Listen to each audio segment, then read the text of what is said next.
Mas pinatapang na pagtatanong, Ultimately, Senator, you can say that there was no VIP treatment. pinalawak na talakayan sa mga isyu ng ating bayan. Sobra na. Hindi lamang sobra na yung pangungurakot nyo, sobra ng kahirapan ng taong bayan. Samahan niyo pa rin ako tuwing linggo, alas 12 hanggang alauna ng tanghali para alamin ang bawat katotohanan sa likod ng kontrobersya.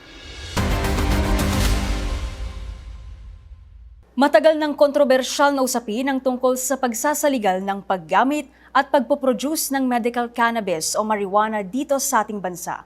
Isang panukalang batas ang isinusulong na layong gawing legal ang paggamit ng marijuana bilang gamot lamang nang hindi ito tinatanggal mula sa listahan ng dangerous drugs sa bansa.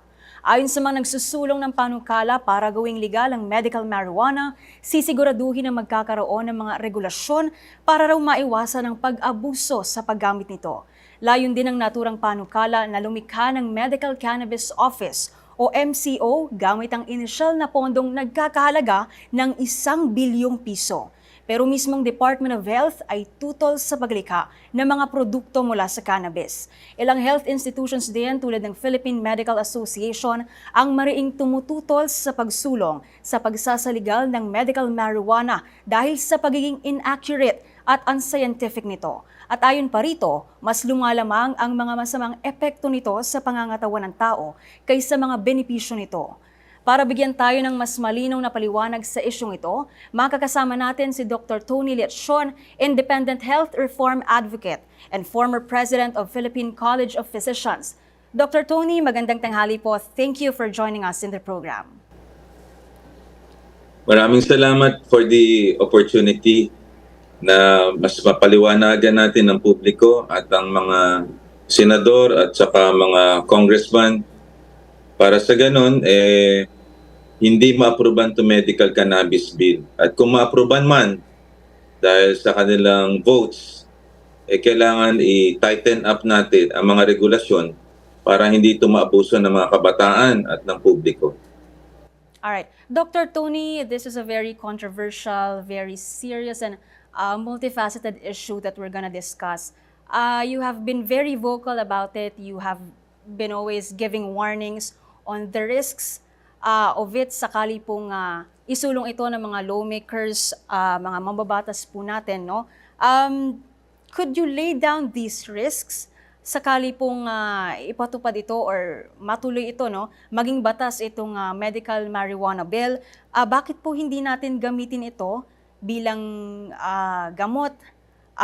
Because one of the proponents of the bill, one of the principal authors of the bill, reiterated that they are actually referring to the CBD or yung non-addictive strain of the cannabis plant. And iba raw po ito doon sa tinatawag na THC ingredient, which is naman yung illegal component ng marijuana or ng cannabis plant, which causes yung euphoric high that later on leads to addiction.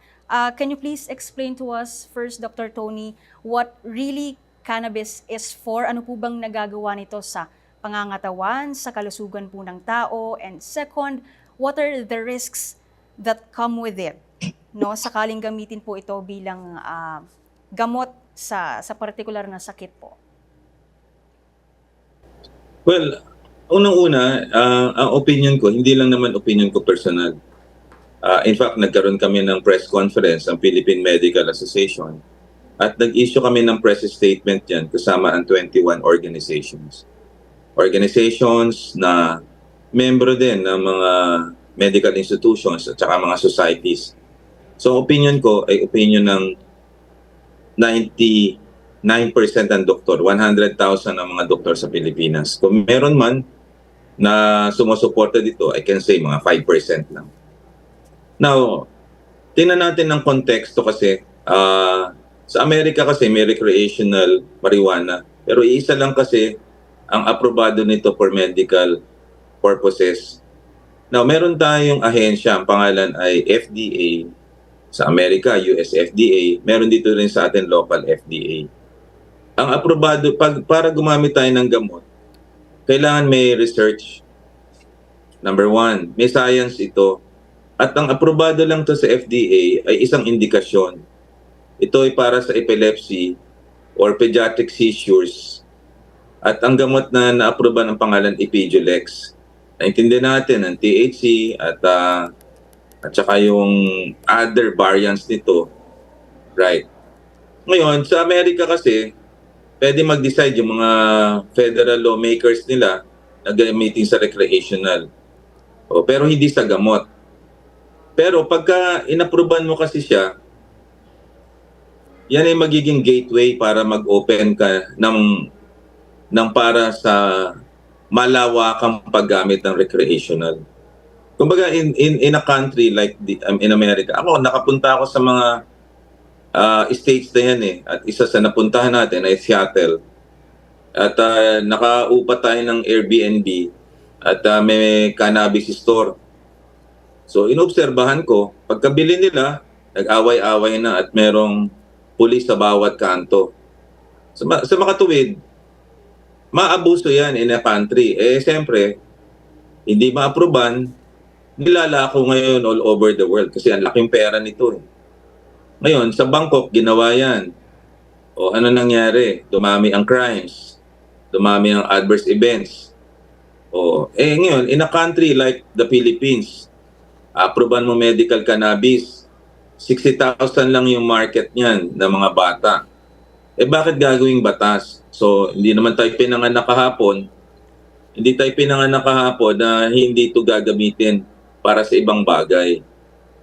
Ang medical marijuana ay isang psychoactive substance, kaya ito'y bawal. Nasa batas ito'y Schedule 1. Ang ibig sabihin, pag nahuli ka dito, makukulong ka kasi ito may potential for abuse, may potential for injury at addicting ito. Kaya ito, hindi mo mabibili. Pag nabili mo to, huhulihin ka. So, ang dami na natin nabalitaan yan.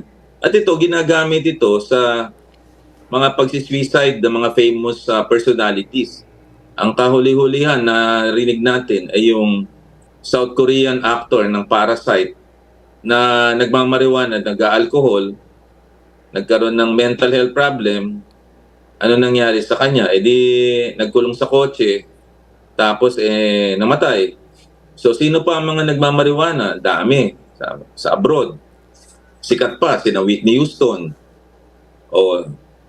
Name it. Lahat ng mga sikat.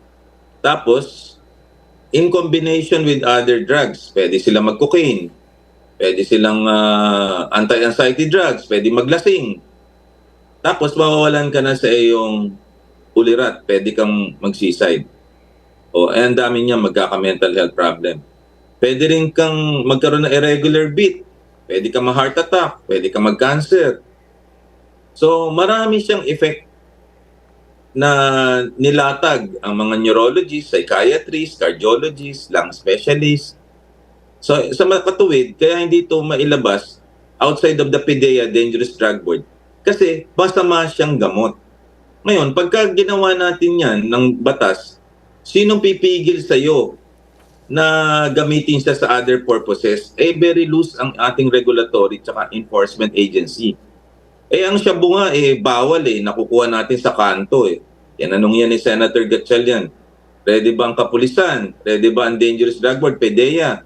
Nasa watain ang ganito. Sabi nung in-interview sa Senate, hindi daw ready. Ito, ililegalize mo. Kunyari, na-aproban ito sa FDA dahil sinusulong. Ang preparation nito ay nasa liquid form. Pwede itong gawin na nicotine juice, marijuana juice, ilagay sa vape. Paano mo malalaman yun pagka ganun? Binebenta online selling na last week, na a few days ago, nandun ako sa Kongreso, sa Trade and Industry. Ang problema, yung fake ads, online selling. Imaginin mo, hindi rehistrado sa FDA na ilalako sa social media. So, problemang malaki yan. So, sabi nila, maghihigpit sila. Pagka nailabas na yan, sino magsasabi na magagamit yan? Pwedeng ibenta ng isang doktor. Yung lisensya niya, mas mataas na bayad. So, paano makokontrol yun? Kaya nga, si Senator Tito Soto, nung time niya, siya ang bumalangkas ng batas na ito, Republic Act 9165, hindi niya pinapa-approvean kasi yung far-reaching implications that will be abuse. So tsaka hindi naman tayo pinanganak din kahapon na ang isang bill ay gagawin ganyan, ang liit na merkado. So ibig sabihin, may economic implications. At alam mo na hindi gagamitin sa medical, gagamitin dyan for other reasons. And we will be the next Colombia. O kasi tourism, papasok, kasi loose tayo rito. Yan ang magiging danger niyan. Ngayon nga ang ICC papasok sa atin dahil nga dyan sa mga investigasyon na yan. Ngayon, pagka inapprovean natin yan, wala na. Ang country natin na hindi sikat para sa regulatory and enforcement agency, ang magiging bihikulo para maging next Colombia for Southeast Asia. Can we afford that? Ngayon nga, hindi nga natin makontrol ang tobacco, hindi natin makontrol ang alcohol, hindi natin makontrol ang vape. Ang vape, nagkalat na lang. Yan ang magiging bihikulo para gamitan to. Kaya ito dapat hindi natin ina-approvean. Lalagay tayo ng medical cannabis office sa DOH. Ang daming ginagawa nila. Bakit? Ano ba sila? Ahensya ba sila? FDA sila? So kung kailangan natin na ito ay isang produkto, ba't kapag gagawa ng batas? Ba't hindi mo i-apply sa FDA? At doon aralin kung siya ay effective, safe, at kalidad. O di pag hindi aprobado, hindi mo kailangan gumawa ng batas. Kunyari later on, nalaman mo may side effect ito, nakagawa ka na ng batas. Samantalang FDA, pwedeng i-pull out.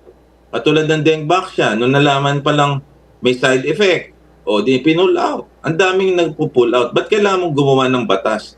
So kung mag-iisip ka, the lawmakers are going to use that particular indication ng medical cannabis for other reasons. Ayan ang kinakatakot ko kasi alam ko na hindi malaking markado to at hindi masyado malaki ang gamit para gumawa ng batas. But why is Congress and the Senate would like to push a small drug indication for a bigger purpose? Siyempre ako, I have lived long enough and I have practiced long enough to see all the abuses of the law, all the abuses right now ng paggamit ng gamot. And tayo as a country, hindi tayo Singapore, hindi tayo Hapon, na masyadong stricto. Hindi tayo ganon. So ako, ang personal opinion ko at ang Philippine Medical Association, pagka inapprovean to, de facto law ito for recreational. Kasi yung mga kongresista gagamitin daw for insomnia, gagamitin for depression, gagamitin for cancer pain. Sila sinasabi na kagad nila indication, walang pag-aaral ito sa Amerika. O di mangyayari to, this will become a medical panacea. Kasi dinidikta na lang kung ano sasabihin ng FDA. Ito namang FDA director, open daw siya. Wala pang ebidensya. Open na kaagad ang director ng FDA, si Sam Sakatin. Nakita ko sa press release niya. Nakita ko rin ang pronouncement ng Department of Health Secretary Ted Herbosa na sinusuportahan niya. Kung sinusuportahan nila, ba't nila susuportahan? Wala pang scientific evidence that it will be effective.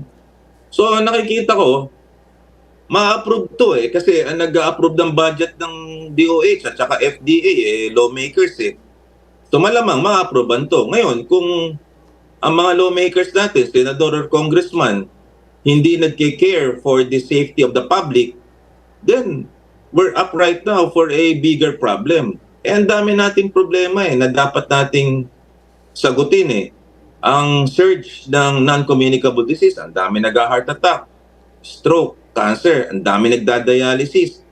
Universal Healthcare Law nga, na-approve na February 2019. Hanggang ngayon, balahibo nun, hindi natin alam na hindi na-i-implement. Ang dami nating batas na dapat natin ini-implement. PhilHealth nga, nahack pa ang IT system. Tapos maglalabas pa tayo nitong medical cannabis. So we're adding more problems to our country na hindi natin makokontrol. So think about it. So dapat ito, dinidiscuss ito, dinedebate. Ngayon, kung matalo mga doktor in this debate, then the country will not fault the doctors for not fighting for public safety. Ngayon, kung hindi sila nakikinig, sa mga medical at saka science experts at tingin nila mas mahusay sila, so be it. At the end of the day, blood will be in their hands kung sakaling magkaroon ng problema to sa ating bansa.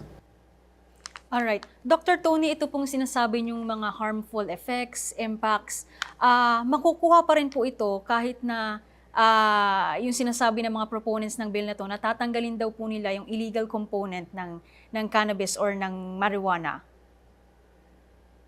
Paano, ang problema kasi niyan, paano mare-regulate yan pag nasa merkado na?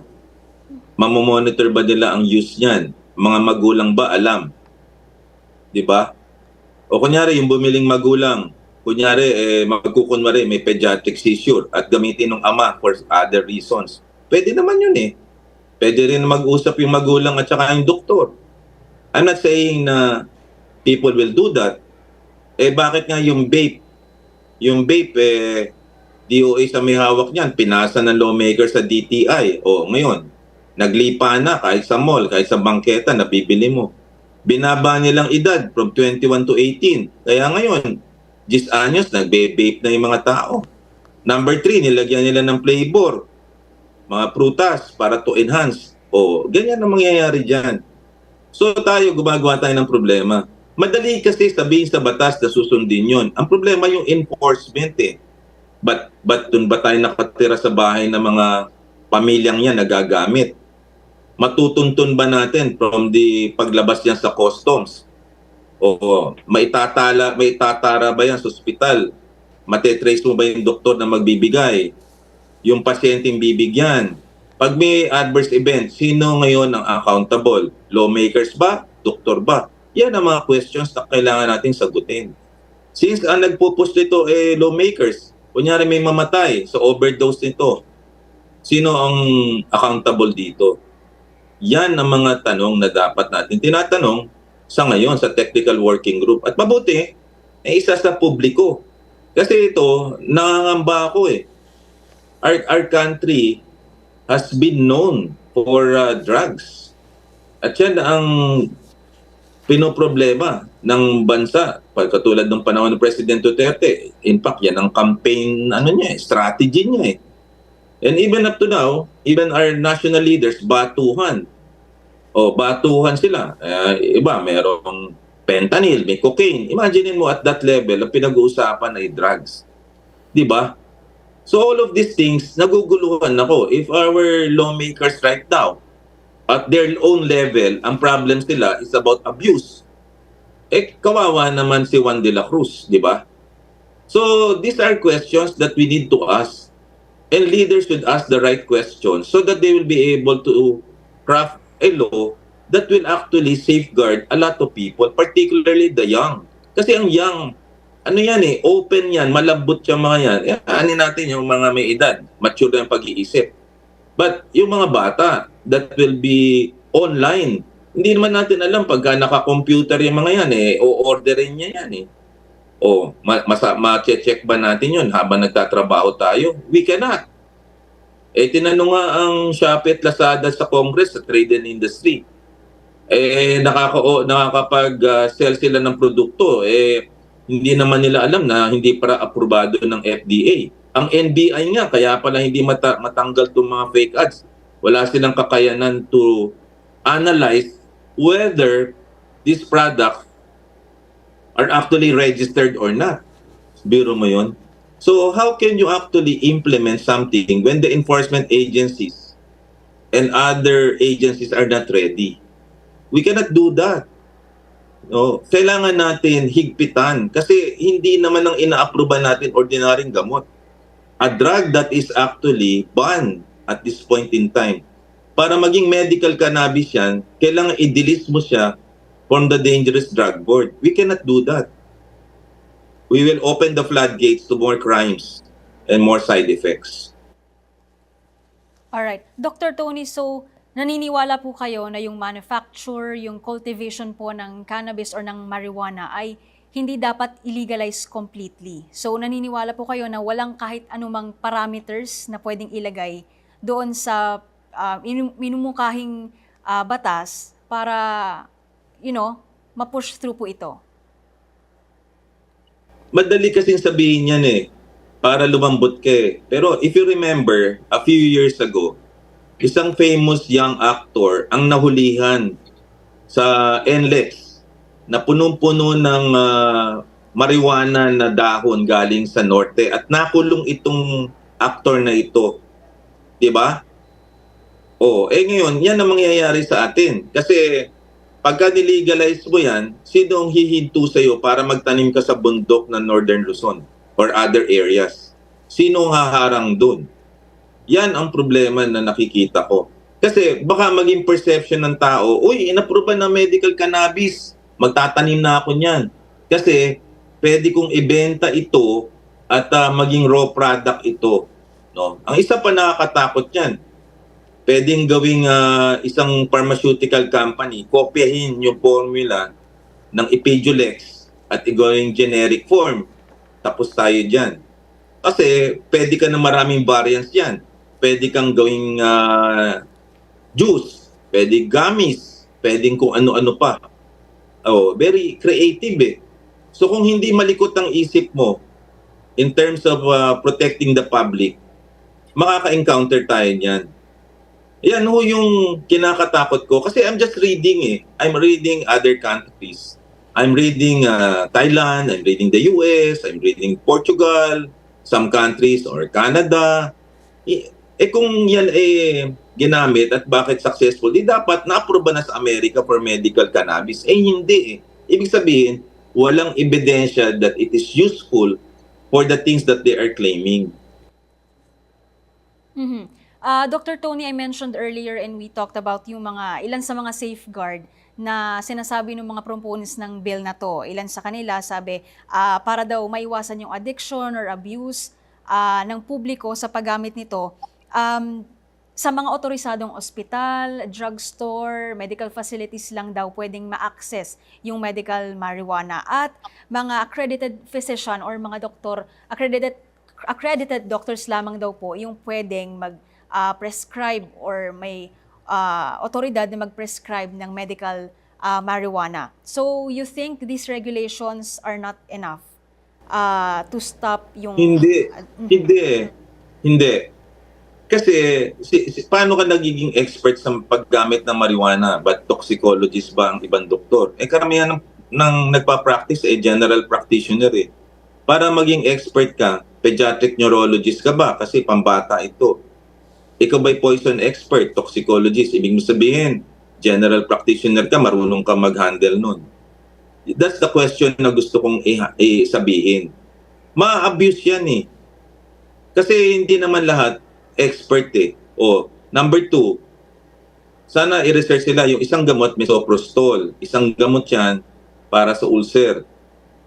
Pero mabibili mo yan sa Quiapo at sa Divisoria at online. Pampaagas. So ginamit yan, abortifacient.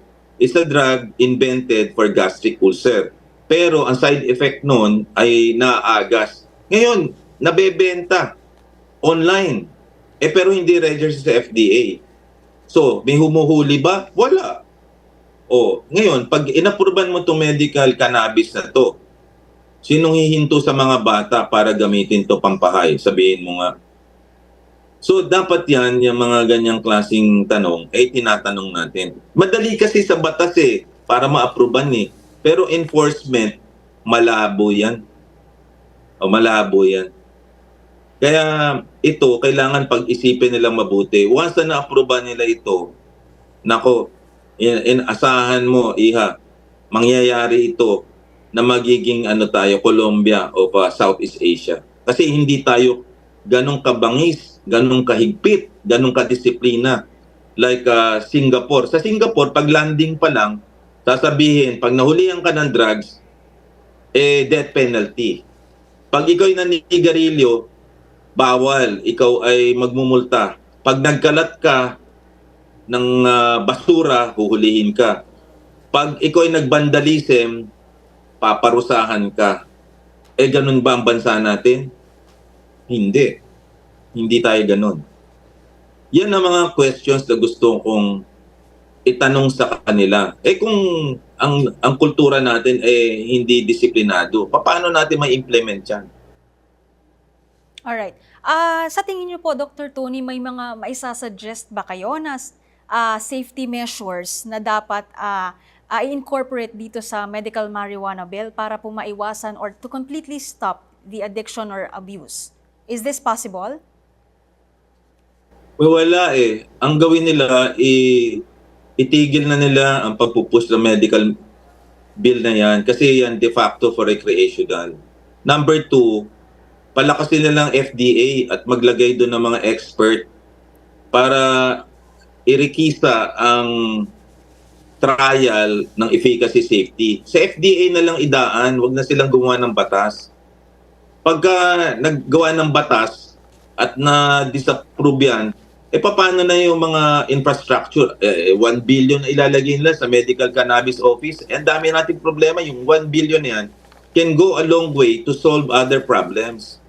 Ang gawin nila sa FDA na lang nila i-approve at wag na nilang pag-iintindihin. Ang dapat intindihin, universal healthcare implementation.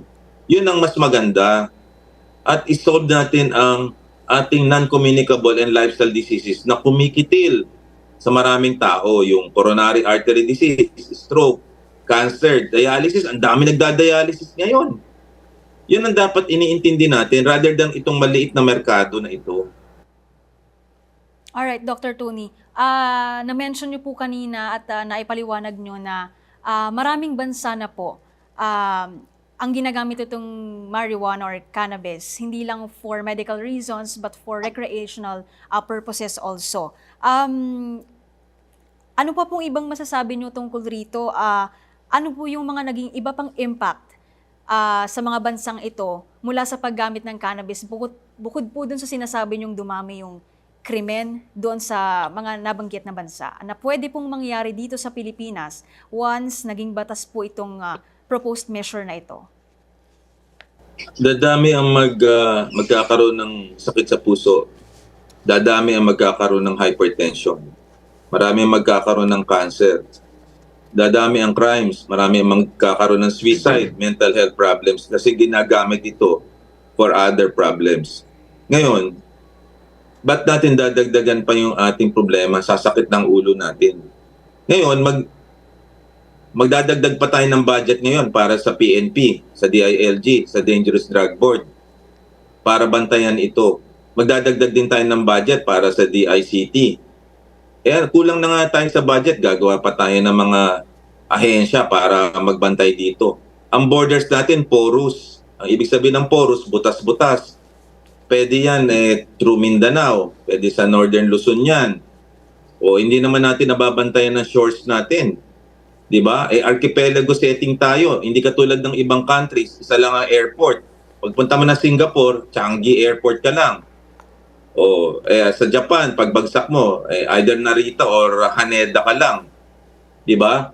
Pagpunta mo ng Pilipinas, pwede kang dumaan sa backdoor, pwede kang Cagayan de Oro, pwede kang Davao, pwede kang Cebu, pwede kang Boracay, pwede kang Subic. So ang daming papasukan yan pagka yan. Ang daming, ma-check ba natin lahat yan? I don't think so. Archipelago setting tayo eh. Ang entry point natin, ang dami. Pwede tayo sa eroplano, pwede tayo sa dagat, pwede tayo sa sasakyan. Hindi katulad ng ibang countries, eroplano lang pwedeng ma-check.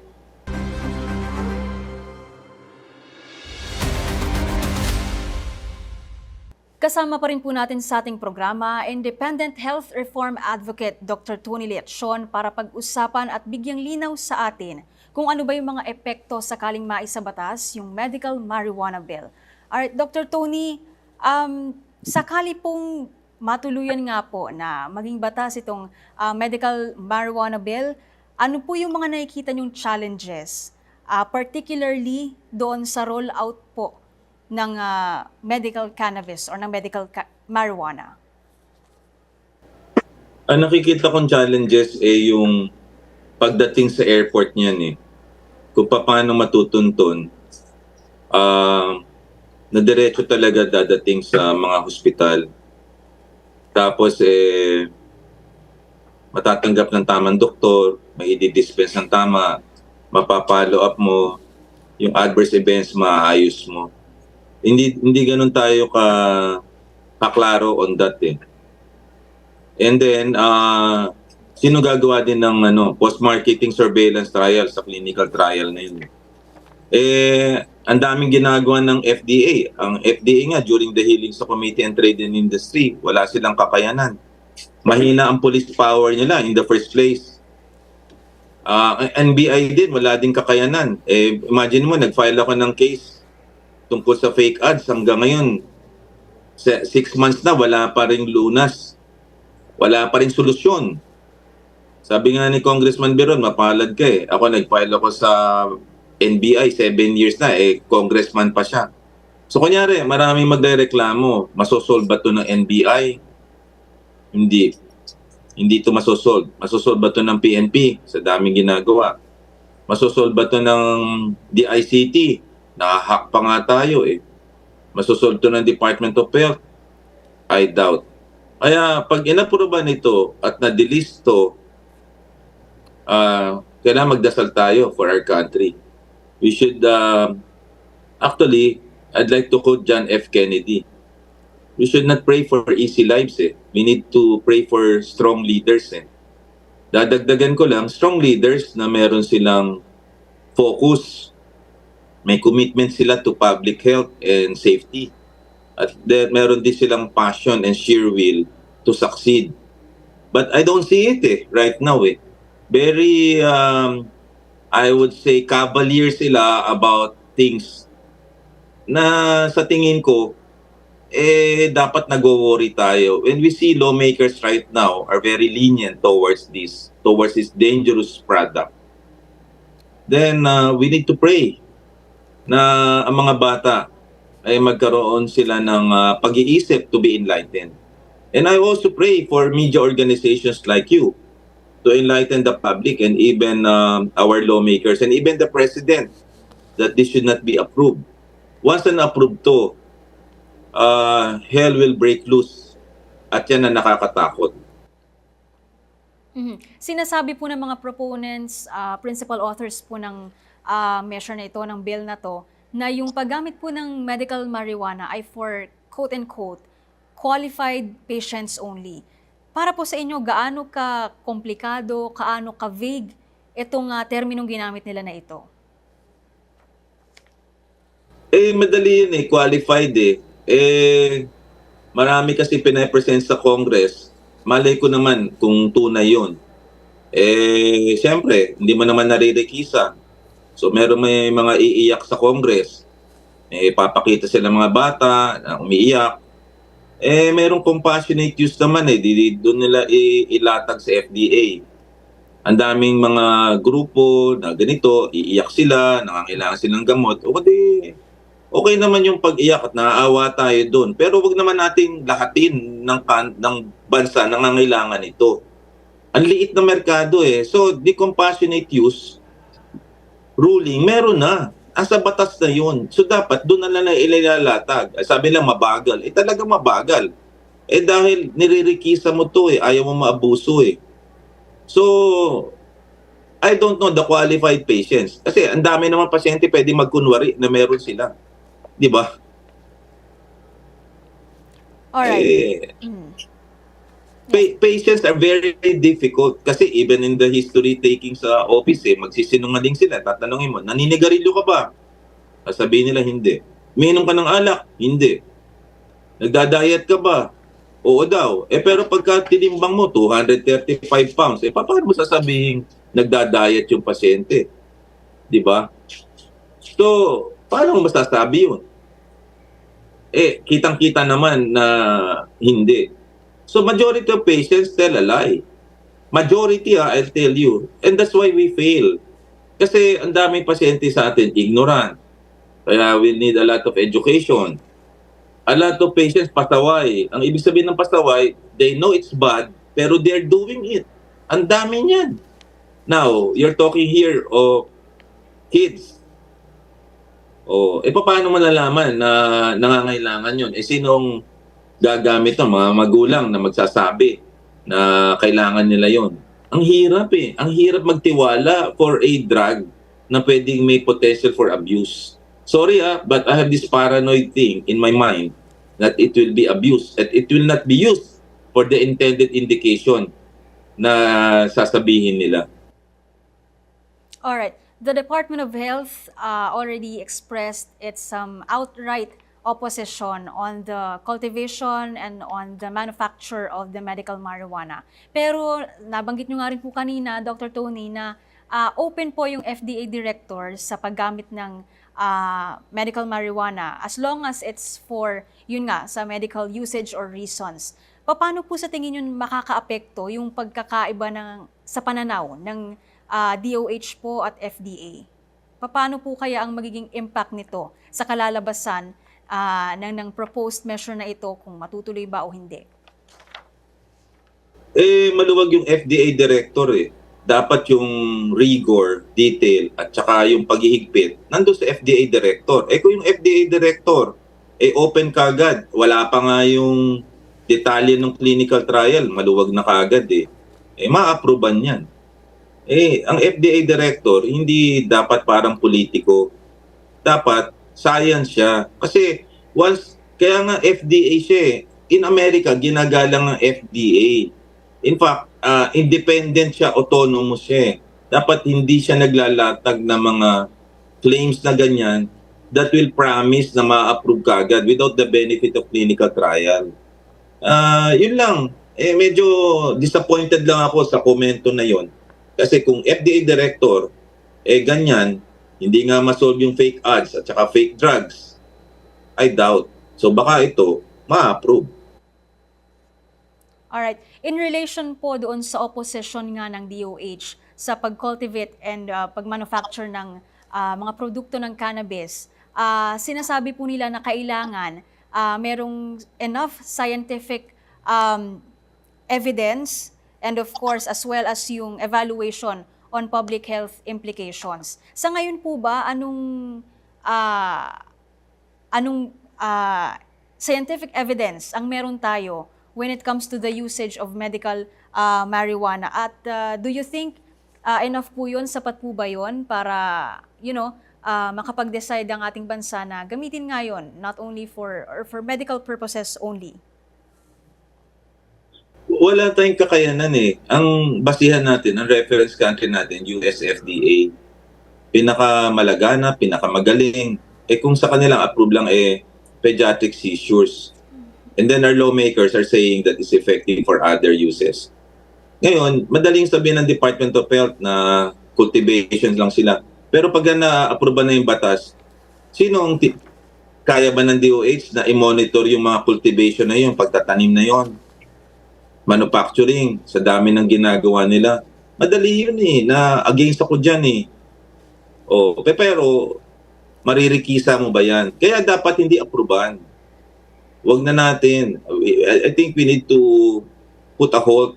Kasi all of these provisions, okay. Pero once na it's out there, wala na alam mo, para lang yan toothpaste Pagka nakalabas na yung toothpaste out of the tube, hindi mo na siya maibabalik Kaya mabuti, wag na natin buksan yung toothpaste. Kasi once na ilabas na natin yan, hindi mo na maisosoli yan. Mm-hmm. Mahalagang i-consider rin po one of the most important things, actually, most important factors to consider is yung sitwasyon po ng healthcare system sa ating bansa. Dr. Tony, ano po sa tingin nyo? Ano po yung gusto nyong i-point out sa sitwasyon ng healthcare system dito sa Pilipinas, which plays a huge factor, which plays a huge role in this issue na nagsasabi pong maaaring ready tayo or hindi? Alam mo, ang healthcare system natin is in crisis. We are disorganized 2 years na after the assumption into office of President Bongbong Marcos, hanggang ngayon wala pa tayong nakikita. So unang sona niya, sabi, magpapatayin ng ospital. 2 taon na, magsosona na tayo sa July, wala pa. Number 2, yung universal healthcare system, pinirmahan ni President Duterte, February 2019. Hindi pa nailalatag. Number 3, hindi mapigilan yung pagtaas na namamatay sa non-communicable diseases, 7 out of 10. Number 4, yung taas ng presyo ng mga gamot, yung inequity, 50% ng mga doktor nasa NCR. In the countryside, wala halos. Tapos ang iintindihin natin na atupagin natin ang pagpasa na isang medical cannabis bill, baka dapat nag-iisip tayo. We should think about the bigger picture rather than a bill that is dangerous and less impact sa ating mga tao. I think we need to prioritize on the things that would matter most to our country, and we should put our energy and talent on those things that will matter most, lalo na kay Juan de la Cruz. Alright, nabanggit niyo po kanina, Dr. Tony, na mataas yung tsansa na maisabatas ito kasi, nasa kamay ito ng mga taong talagang isinusulong itong proposed measure na ito, itong proposed bill na ito. On the end of the doctors like you, sir, and sa iba po pong medical institutions, organizations like the PMA na outright yung opposition sa pagsulong nitong medical marijuana bill na ito, ano po yung maipapangako nyo sa mga Pilipino na maaari nyong magawa? Well, kaming lahat, mga taga Philippine Medical Association at mga doktor, may advocacy yan. At pinipilit namin to enlighten the public habang hindi pa na-aproban. Ngayon, kung sakali ma-aproban, then we will still conduct pa rin yung aming mga advocacy to prevent pa rin ang mga bagay-bagay that will violate the law in the future. Pero dapat, nandun kami sa preemptive and preventive aspect na hindi siya makasulong man lang. Ngayon, kung lumabas siya sa law of sa lower house, sana sa upper chamber, may makinig sa amin. Sana nga, nandun sana si Senator Tito Soto as nung Senate President siya, ayaw niyang palusutin Pero wala si Tito Soto ngayon So malamang, baka ma-aproban sa upper chamber. Yun ang kinakatakot natin. Sana, ma-enlighten ang publiko natin. Last week, in-interview ko ni Senator Francis Tolentino. Kasama si Undersecretary Cesar Chavez. At sinabi niya, hindi pa naman na-approve, Doktor. Pwede pa naman pag-usapan sa upper chamber. And I hope na at least one senator was able to listen to my, misgivings and some doubts. And I hope, pagpunta doon, a lot of people will also support na wag nating aproban ito. Kasi na-aproban na ito before naharang lang sa upper chamber. And I hope this will still be the case. Ngayon, kung ma-aproban sa upper chamber, magdasal na lang tayo. Yan ang kailangan natin gawin. And we continue to educate the public. Alright, Dr. Tony, thank you very much for joining us in the program. Maraming salamat po. Thank you very much at maraming salamat. God bless you. Independent health reform advocate and former president of Philippine College of Physicians, Dr. Tony Liacion. Samahan niyo po muli ako sa susunod na linggo para talakayin ang iba pang issue ng bayan at para alamin ang katotohanan sa likod ng kontrobersya.